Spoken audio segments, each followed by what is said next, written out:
Closer game than I was expecting or hoping for, but I mean, hey, win's a win. The Vegas Golden Knights win 3-2 against the Arizona Coyotes. When the Coyotes get more goals than the 16 straight win All-Stars competition, who am I talking? It doesn't matter because they weren't playing. It's great. It's whatever. This team was, though. This team was fantastic for the first 6.5 minutes. The rest of the time was, we'll get to it. In case you haven't already, download the PSF Pro Sports Fan app, and we stream every game there. Alex, Steven, and I, and it's a blast. Especially when you're scoring 17 seconds in. Puck drops, and we're trying to make sure our streams are aligned because our feeds are at different times and keep skipping around, which is a whole different issue. But all I know is Barbashev has a 2-on-1 going into the zone with a perfect pass after holding off on shooting, stalling Ingram in net. Perfectly passed over to Marchessault, who bangs this in. And it's a 1-0 hockey game 17 seconds in. And it's, again, the hottest line in hockey. Waugh with secondary assist over to Barbashev, over to Marchessault, who get this ball rolling again, because of course it is. That line, you cannot split them up. I know Eichel and Barbashev and Marchessault had chemistry in the playoff. As long as Waugh keeps performing the way that he has, this is just fantastic. Ice cream is fun. It wasn't even a minute later that Vegas scores again. The puck winds up back at Hague on the point, and he takes a wrister, and it rises, hits Kesselring's jersey, which, by the way, thanks again for the reminder that Phil Kessel is a 3-time Stanley Cup champion, and just flipsy doodling over Ingram's head perfectly before he's able to react to what's going on, and it goes in, and that is a fluky goal, yes, but Hague is not going to complain. This guy isn't going to complain. The Vegas Golden Knight Nation is not going to complain. And it's 2-0, a minute and 17 seconds in. We are on pace for like 59 goals in this game, which is phenomenal. And it doesn't at all stay that way, but it's cool. It's a cool statistic. I love math. However, the Coyotes are able to get one back 3 minutes later because Valimaki on the point sends one on, and it's tipped by Zucker to go just past the outstretched pad of Hill and in to make it a 2-1 game at 4 minutes left. So we're 4 minutes into this hockey game, so we've still got 56 minutes left, and there's already been 3 goals. So, but we regress to the mean hard the rest of the game. 2 minutes later, Chandler Stevenson scores again, meaning he scored last game, so in back-to-back games, to make it 3-1 Vegas. This all starts because the puck is overpassed or try to get out, and it goes all the way down to Adin Hill, who's by himself, and he skates out and sends it up to the neutral zone, which is fantastic from Hill, you know? Paul Cotter grabs the puck and tries to just push it back towards the offensive zone, and it's towards Stone, which of course, because he's a takeaway wizard, even though it went to the Coyotes player's feet, he's able to grab it and one-touch pass this over to Stevenson, who then streams in and snipes it to make it 3-1. Okay, great! Haven't slowed down yet, despite the fact of my earlier comment of regressing to the mean. We're getting there. Vegas then goes to the power play, and Miramanov makes his season debut for the Vegas Golden Knights. He switched from numbers 42 to 62, so that's fun. And he definitely livened up that first power play unit for the one time we were out there. And that's kind of a specialty, so I don't know how much we're able to analyze from that because our power play struggles. We scored one last game though, so yay.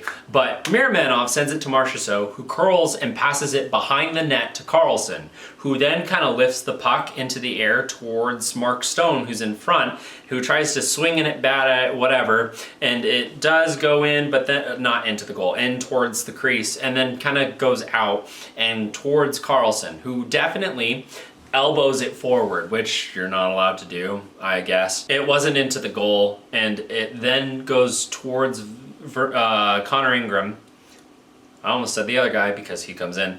Connor Ingram then kicks it into his own net, and so it is 4-1, except it's not because Karlsson elbowed it forward towards the goal, and that was the thing that redirected it into the Ingram and into the net. It's a no goal because he directed it with his elbow.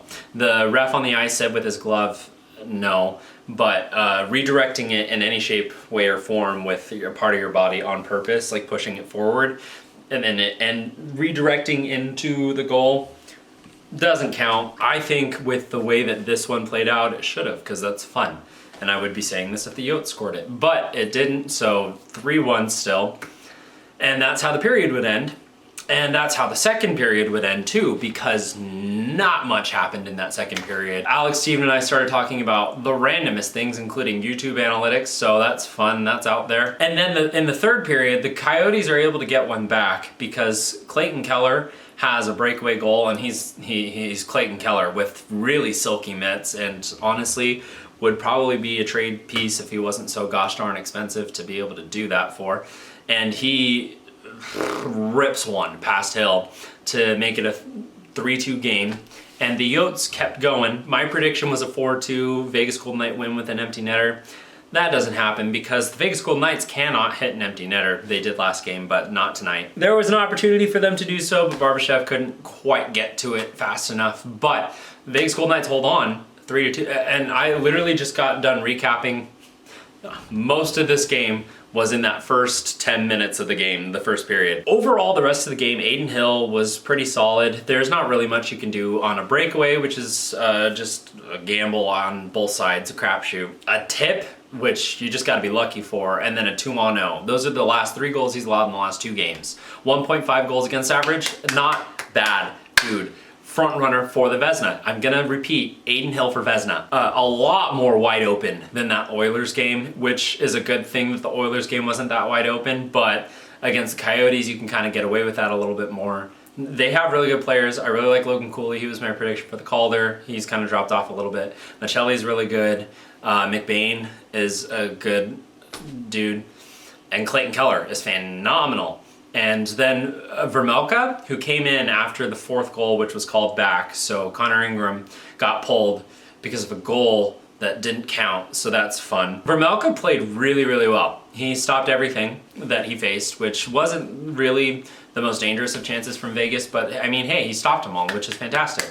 So that's 2 Arizona Coyotes goalies that have played against us that haven't allowed anything, because Ingram shut us out 2-0 a couple of months ago, and then he allowed 3 on 6 shots before getting pulled. Fun! Hockey's fun. I made a prediction on the PSF app. We Alex, Steven, and I host a show on Wednesdays called Sin City Nightlife, where we just talk about Golden Knight stuff, and we introduced ourselves this lot yesterday.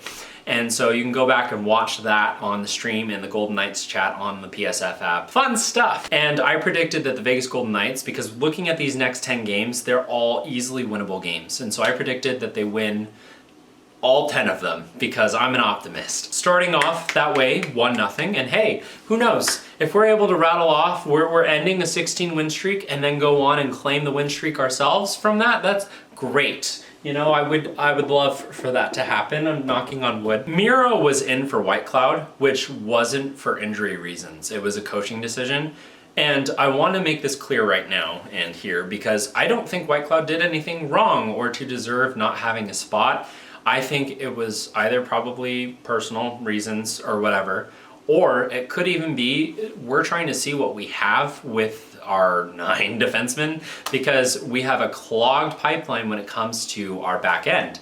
And with Miromanov coming back from injury, we don't really know what he's capable of. And like I was saying earlier, we didn't really get to see a lot of his specialty, which we're missing greatly without Theodore, who's been out for 31 games. Please just come back, be here. Taylor Swift. And I think that that's just smart. Like, I don't think it's anything against White Cloud or anything. I just think that we're trying to see who he works well with, and I have no problem with that. Maybe Alex brought this up, increasing Miromanov's trade value, maybe, and because we're going to have to make moves, because we have 9 NHL defensemen. Korczak probably goes down to waivers. We have Tobias Bjornfoot, was a waiver claim that who knows where he goes. But then we just lost Pahal. But we have the 6 that were on the ice. So Petro, Martinez, McNabb, Haig, Miro, and Korczak. And then we also have White Cloud, Theodore, and Bjornfoot. So like, what are we gonna do with that? I don't know. I wouldn't read too much into White Cloud sitting for this game at all, but that's just me. Solid game. That was a little, like I said earlier, a little more wide open than Vegas probably wants it to be. And so hopefully they're able to crack down on defensive structure that way going forward. But the next game is Monday against the Minnesota Wild. I feel like we just got back and we already have a break. So that's gonna be it for game 52's nightly review. Thank you so much for watching. Have a good night.